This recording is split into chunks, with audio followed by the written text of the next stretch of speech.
Hello, everyone. Welcome back to my YouTube channel. I have been watching the folks in Port Charles for quite some time now, and let me tell you, I have seen my fair share of twists, turns, and absolute heartbreak. But what is happening right now with Drew Kane is enough to make you stop right in your tracks. We all remember the man he used to be, right?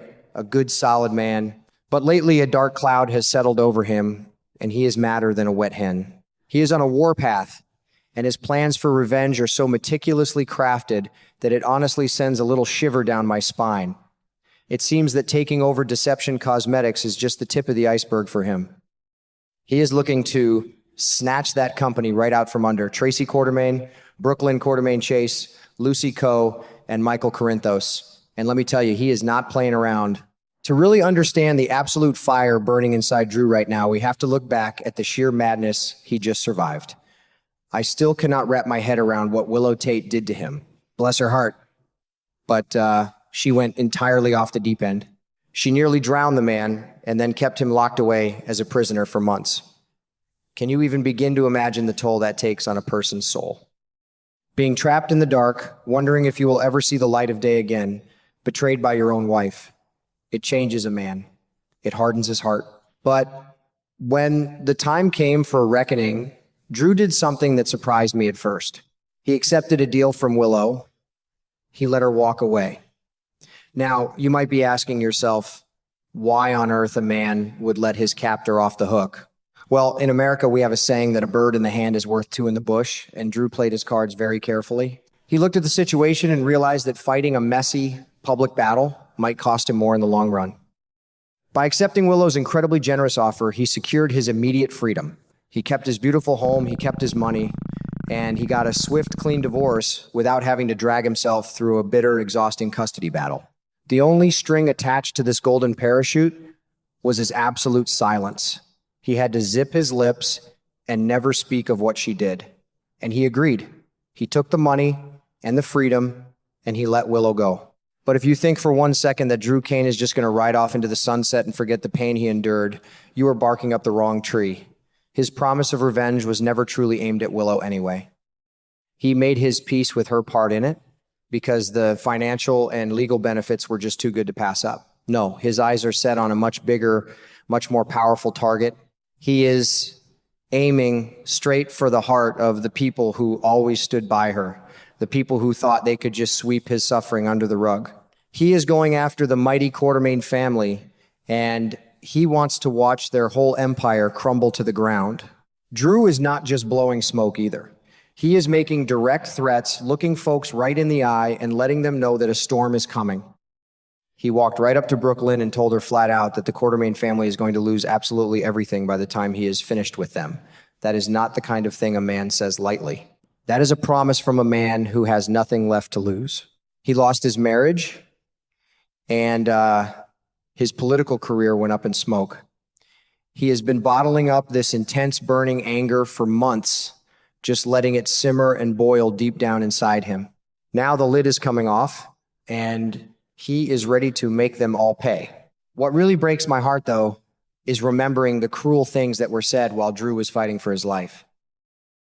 During all that terrible conflict with Willow and Nina Reeves, it was Michael Corinthos who showed his true colors. Michael, acting high and mighty, actually swore that little Wiley and Amelia Corinthos would completely forget they ever had a mother once Willow was locked away. Can you imagine the coldness it takes to say something like that? To weaponize innocent children and threaten to erase a mother from their memories?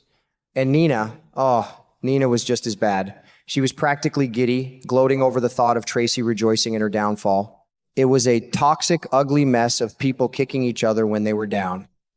Here's the kicker, folks. Drew heard every single word of it. While he was sitting there weighing whether Willow deserved any kind of mercy, he was listening to the people around him. He heard the arrogance, he heard the gloating. Elephants never forget, and neither does Drew Kane. He remembers exactly who showed their teeth and who laughed at his misery. When he made his deal with Willow to protect his own assets and freedom, nobody stepped up to negotiate on behalf of the Quartermaines. They were left completely exposed, and Drew knows exactly where their armor is weakest.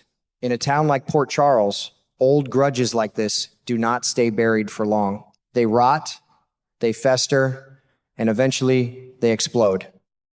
This brings us to the absolute powder keg that is Deception Cosmetics. If you want to talk about a company that is hanging by a thread, this is it. The place is an absolute circus right now, and it is the perfect target for a man with Drew's resources and burning hatred. You have got Lucy Coe running around, desperately trying to grab more power. Bless her heart, Lucy has always been like a moth to a flame when it comes to power and attention, but she is creating so much instability. And then you have Michael sitting there holding the crucial swing vote that everyone is fighting over. It is a house of cards, just waiting for a stiff breeze to knock it all down. You do not need to be a business genius to dismantle a company that is already at war with itself. You just need to be a determined enemy with deep pockets and a whole lot of patience. Drew Cain fits that bill perfectly.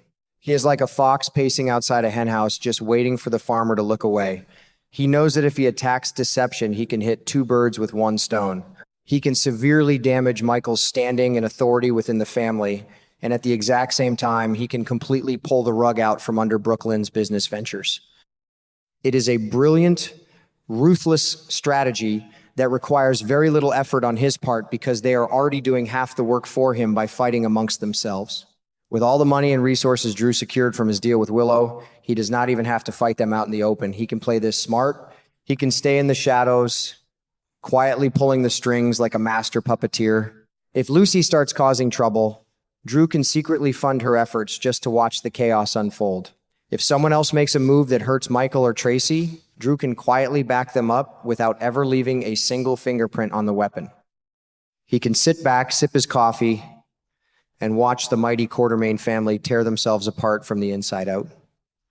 It is a tragic situation, really. When families turn on each other, when business and greed get in the way of love and loyalty, nobody truly wins.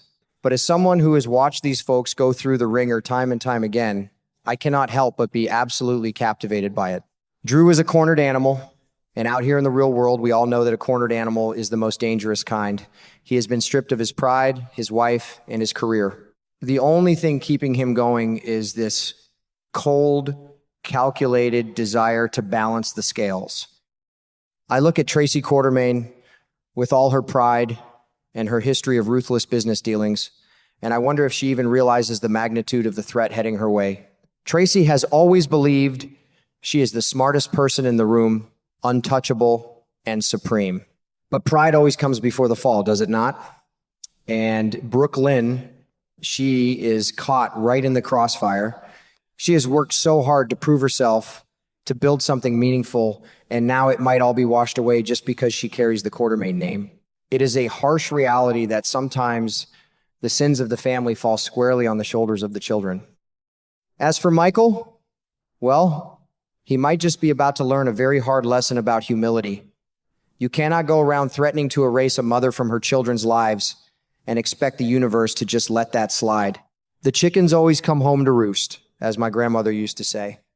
Michael's arrogance has blinded him to the danger lurking right in his own backyard. He thinks his swing vote at deception makes him the kingmaker, but he does not realize that Drew is playing an entirely different game on a much bigger board. We are in for quite a ride, my friends. The tension is thicker than molasses on a cold winter morning. Every glance, every boardroom meeting, every whispered conversation is going to be loaded with this impending sense of doom. Drew Cain is systematically dismantling the people who wronged him, and he is doing it with a smile on his face and a signed divorce decree in his pocket. I will be right here watching every single moment unfold, and I cannot wait to sit down with all of you again to talk about the fallout when this bomb finally drops. Until then, keep your eyes open and your hearts warm, because the drama is only just beginning.